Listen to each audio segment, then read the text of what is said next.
తమ్మడం జరిగింది. ఇటువంటి అనేక దుర్ఘటనలు, అనేకటువంటి దారుణాలు రేపు చెవిచూడబోతా ఉన్నాయి.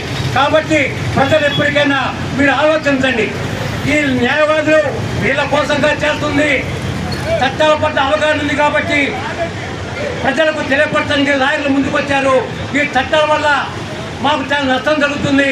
రెవెన్యూ వాళ్లకు ఏ అధికారాలు ఉన్నాయి, వాళ్ళకు ఉన్నటువంటి అధికారాలు ఏంటి, వాళ్ళ పరిధిలో వాళ్ళ పనులు చేయాలి.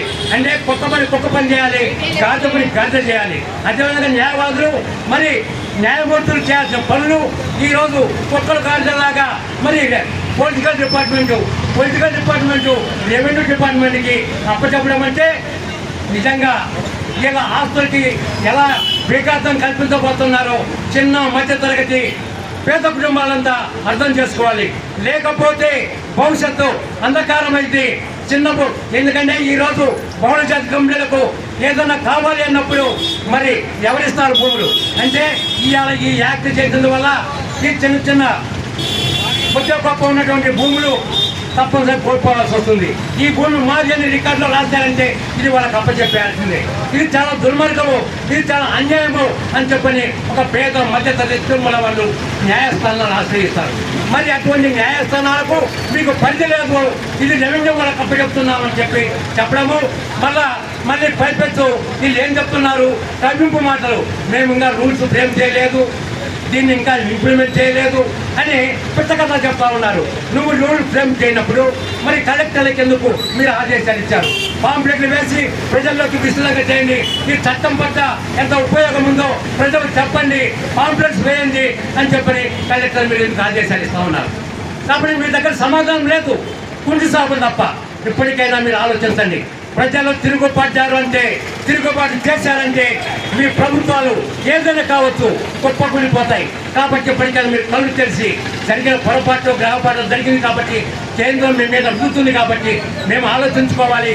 ఎలక్షన్లు దగ్గరకు వస్తున్నాయి, ఈ చట్టం వల్ల ప్రజలకు నష్టమని అని మీరు పైకి చెప్పుకునే ఉన్నారు, కానీ నచ్చించొద్దు.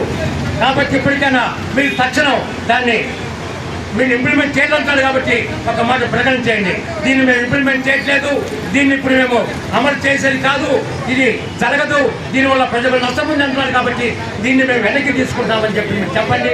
లేకపోతే ప్రజలు చేసేటువంటి పోరాటాల్లో మీరు చివరికి చాలా నష్టపోవాల్సి వస్తుంది. మీరు కలగలమాకండి. కాబట్టి ఇప్పటికైనా ప్రభుత్వాన్ని మేము విజ్ఞప్తి చేస్తూ ఉన్నాం. ఎందుకంటే మేము ప్రభుత్వాలకు వ్యతిరేకం కాదు, ఏ ప్రభుత్వాలకు వ్యతిరేకం కాదు. మేము ప్రజలకు జరిగే అన్యాయాన్ని ప్రజలకు తెలియపరచాల్సిన బాధ్యత లాయర్ల మీద ఉంది కాబట్టి ఇది లాయర్ల సమస్యని కేవలం ఒక అభూత కల్పనలు, ఒక పిట్ట కథలు, కల్పిత కథలు చేసి మీరు ప్రజల్లో చేయాలని ప్రయత్నం మాత్రం మానుకోండి. రేపు ఇదే ప్రజలు తెలుసుకున్న రోజు మిమ్మల్ని మాత్రం వదిలిపెట్టరు. కాబట్టి దయచేసి నేను ప్రభుత్వాలకు విజ్ఞప్తి చేస్తా ఉన్నాను. అది కేంద్ర ప్రభుత్వం చేసి ఈ దుర్మార్గమైన చట్టాన్ని ప్రజల్లోకి వెళ్ళి ప్రజల్లో తిరుగుబాటు రాకముందే మీరు దయచేసి దీన్ని ఇంకొకసారి పునరాలోచించేసి దీన్ని వెనక్కి తీసుకోవాలని చెప్పడని తెలియజేస్తూ ఈ అవకాశం బీజేపీ ప్రభుత్వం ప్రవేశపెట్టిన ఈ భూ యాజమాన్య హక్కు చట్టాన్ని మరి బీజేపీ పరిపాలిస్తున్న రాష్ట్రంలో ఎక్కడ అమలు చేయట్లేదు. మరి ఒక ఆంధ్ర రాష్ట్రంలోనే ఒక ప్రయోగం మొదలుపెట్టింది. మరి ఈ ప్రయోగం మొదలుపెట్టినప్పుడు మరి అనవసరంగా మరి తొందరపడి